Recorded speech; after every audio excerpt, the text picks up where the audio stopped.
So next I'd like to welcome our Iron Man, Dr. Vikram Annamaneni, who did so many difficult cases yes from yesterday. Okay, so and he is going to give an important talk. I especially requested him. So particularly for this conference where people are coming from periphery also. A lot of you were asking about how to do practice in periphery, how to, I'm surgeon, only surgeon, how to build my setup or how to do peripheral practice where not much support is there.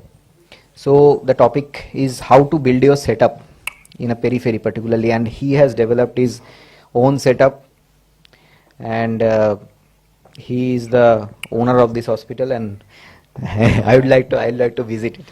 Okay. Thank you. Thank you. Yes. Actually, Sumantha made me a motivational speaker, which I am not. I'll try to, yeah. I'll try to do justice to this talk. So, if I think it's a repeat topic. Last year also I spoke on the same one. There could be some repetition of the slides. So, I'm going to talk about like how to build up your setup or practice in a safe and effective way.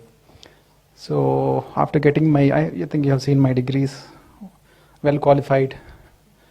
So I went back to Vijayawada and asked for a job, taking my CV and to every other hospital. So it was a no from everyone. So why it was a no? Because most of the people we have surgeons. So what else extra you can do? I could get appendix hernia and other simple surgeries. I can get it done and we'll refer the other cases to Hyderabad. So why I need to give you a job? I went to medical colleges. Actually in the beginning itself they said we have surgical oncologists, so who can manage any case. So I didn't get any job. That's the truth. So I took this small house, actually, yes, this small house. This is where I started my practice. Okay, so one of my student, actually, I was a teacher before going into my gastro. So one of my student's father expired. He used to practice in that small house in the evening clinic. That was his evening clinic. He died accidentally, so I took over it as a hospital and I developed that. And after 4 years, I moved to this. And in that house, I did 500 surgeries. 500 surgeries in that house. Okay, so you could understand like the way of convincing people to say, is it okay to get it operated here? That was the question posed to me by most of the patients. Somebody came in and said, are you really a doctor? Somebody said and went off. Okay, but I hold onto that because there was no job. So what to do? I had to create one myself. So those are my deadly fans, to say. So those 500 patients are my deadly fans. So that's why they got operated by me in that small setup. And after 4 years, I moved to this hospital. And this is my current hospital. This is where I started and got it inaugurated by my mentor and father of laparoscopy in India, especially in South India. And you could see all my teachers over there. These all teachers. He is my general surgery teacher. He is my mentor in Pinone Siddhartha Medical College. He supported me before going to gastro, and he is my gastro teacher. One more person is there behind. He is my another mentor in government hospital, and he is my professor. He was my professor in my MS training. He used to take me out. These all are my teachers. Okay, so I got inaugurated by them. And for me, like if you ask me, what is private practice? Is it like driving a cycle? Is it like driving a car? Or is it driving like an aeroplane? I don't want to, I don't feel much stressed if I want to go out on a cycle. And after learning some amount of driving, and nowadays after 2 or 3 years, I don't feel stressed to take out the car. But if you ask me to take out the plane, if you want me to drive a plane, I'll definitely be tensed. This is one important, have you noticed it anywhere? Yes, Indigo cockpit. Okay, this we could see in the front door of Indigo cockpit. flying is a serious profession, so we should not carry our worries beyond that point. That is there in front of at the door of cockpit.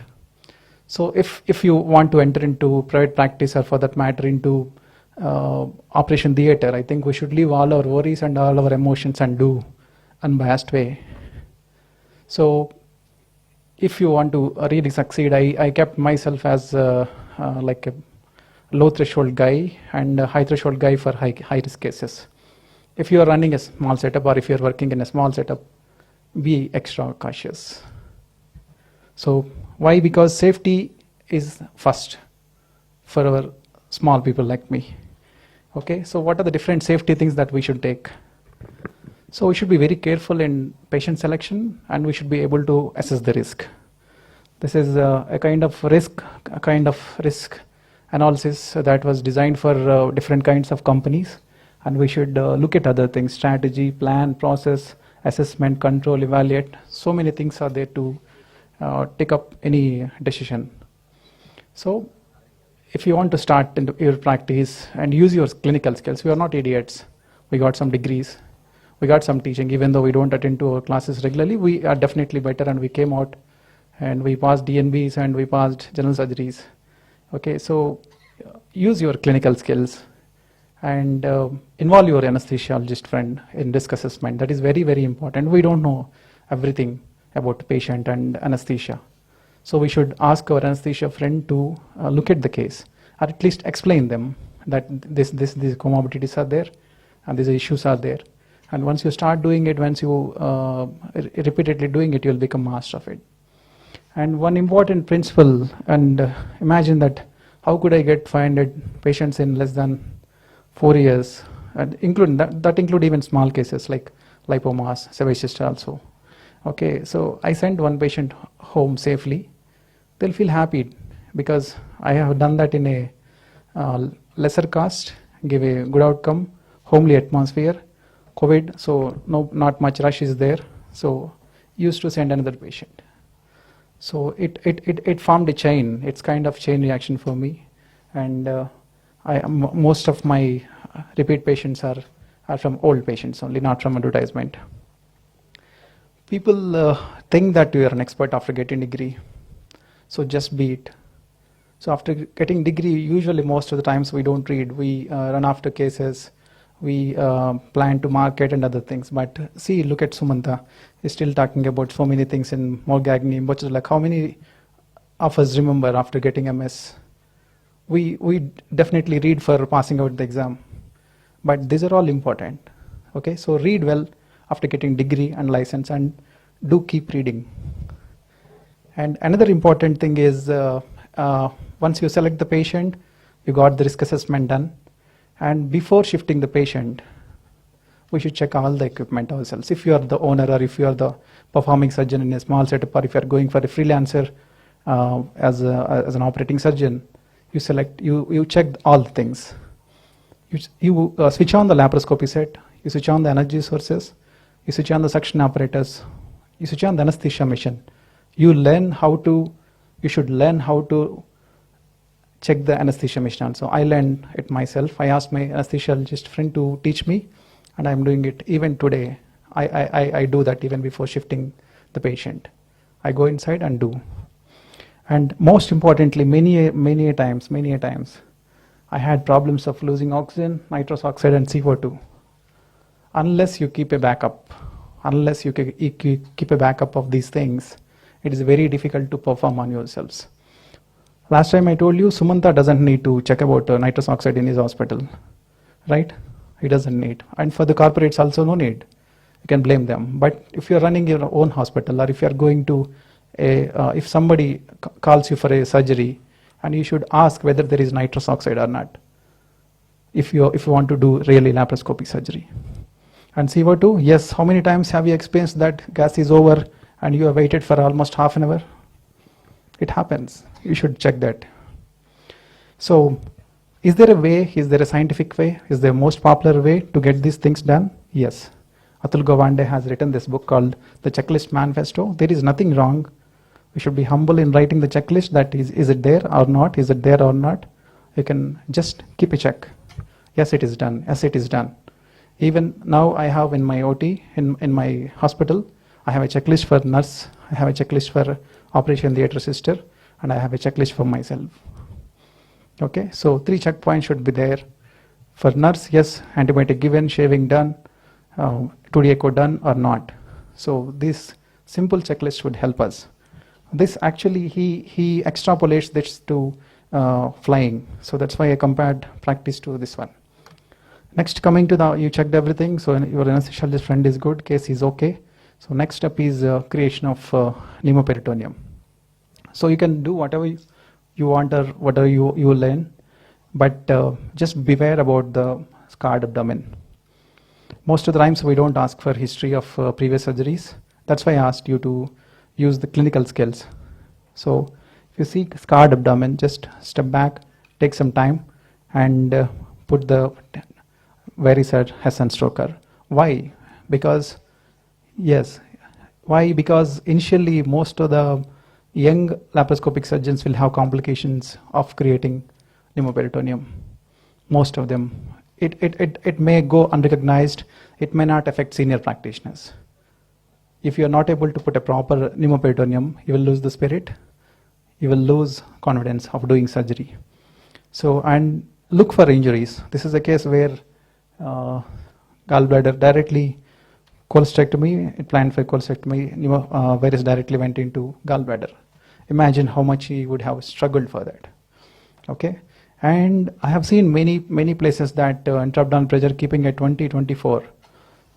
So never keep it above 15 if you want to be safe. Keeping between 12 to 15 is very important. If you see, look at the papers of you should read the physiological effects of pneumoperitoneum. There is a paper, there are multiple papers actually. Between 12 to 15 it maintains hemodynamics well. And if you want to operate on pregnant ladies, you should keep the pneumoperitoneum at 10 for gallbladder or appendix.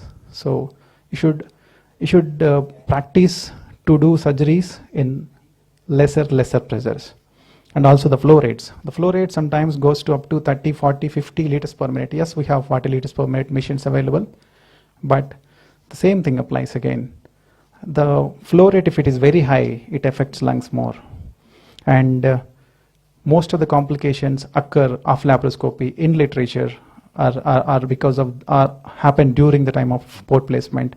It could be because of accessing pneumoperitoneum, or could be injuries to different blood vessels. So try to place ports under vision. Good vision is always better, so never compromise on vision systems or camera systems.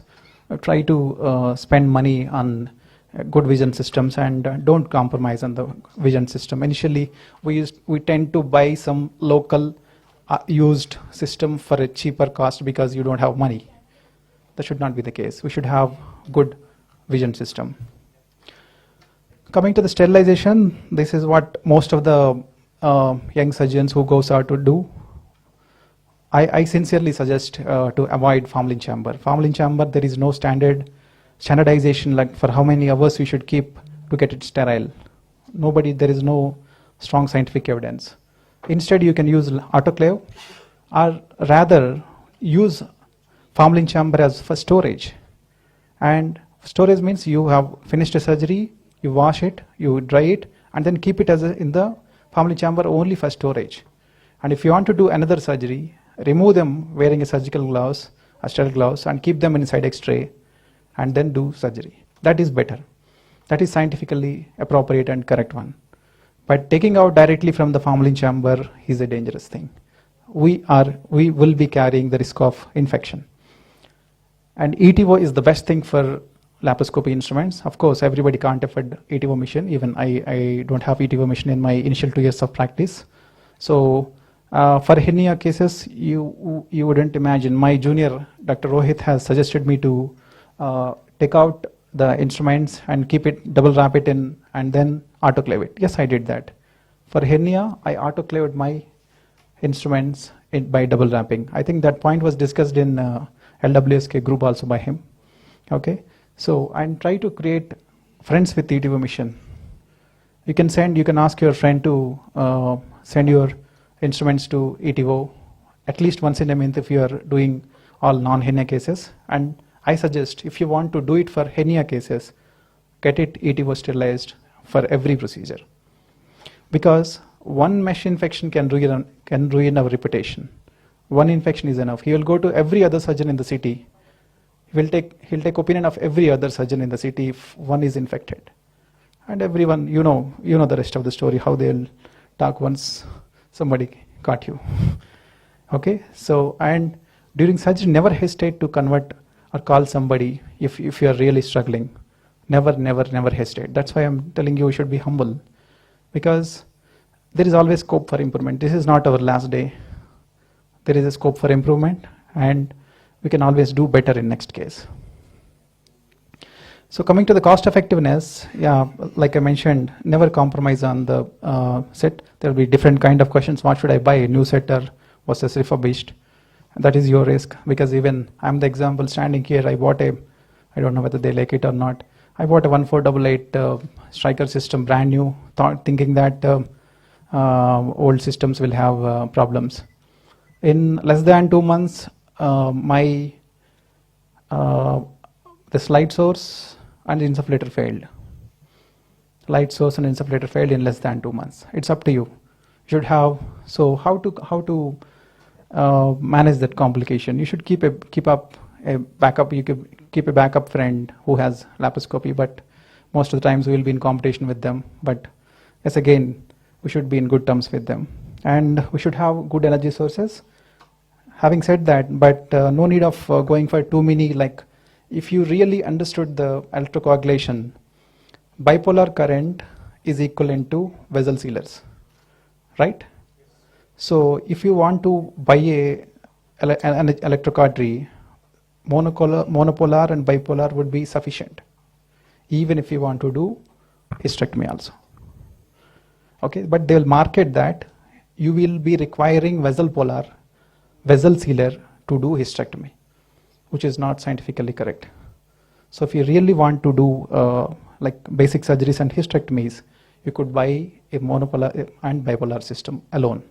No need to spend much. It doesn't cost much. It costs around between 1 to 1.5 lakhs with endocut, and you can include your urology friend also to share that. And no need to buy all big things at the beginning itself. I told vision system should be good, and you can go for basic things in good energy sources, and you can gradually upscale. Once you are getting your revenues corrected, you can gradually upscale. Okay, learn intracorporeal suturing. As Sumantha was mentioning, you have seen how much money we have saved in this last 2 days by not using tachus. So many sutures. Sutures doesn't cost much. Okay, so, and that is the most effective way. If in the whole city you are the only person doing suturing without using tachus for hernia, imagine how much demand you will develop. That happened to me. So I got opportunities of calling out, and they used to call me for only skill of suturing. Barbed sutures are definitely costlier, man. So in a cost-effective way, I don't use for this flap closure or this one.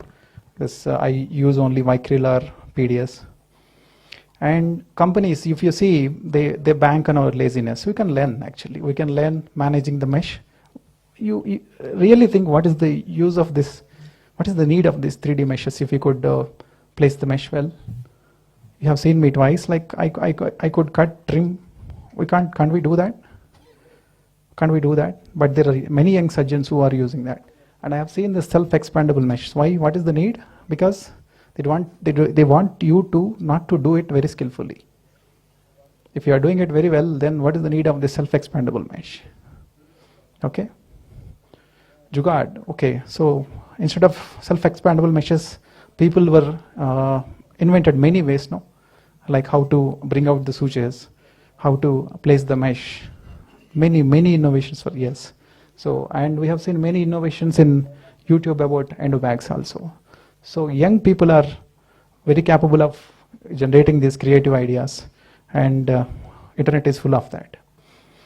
Before closing the case, please check for gauze pieces, needles, covers, and tissue pieces. Mesh infection is with your colleagues, whereas if you leave one of these, you are under law. Okay, so you're under law, and it will be documented. And while leaving the OT, don't just ask, is sisters or gauze pieces out? No, you should check with your eyes if you are running your own setup. Check with your eyes that the needles, all the needles you used. I have done even the same in my last case. The secret is that there is no secret. Consistency over intensity, progress over perfection, and fundamentals over fads. And we should do it over and over and again. There is no secret ingredient, it's just you. You should believe in yourself. Thank you. I would like to thank you, Sumantha, for giving me opportunity again.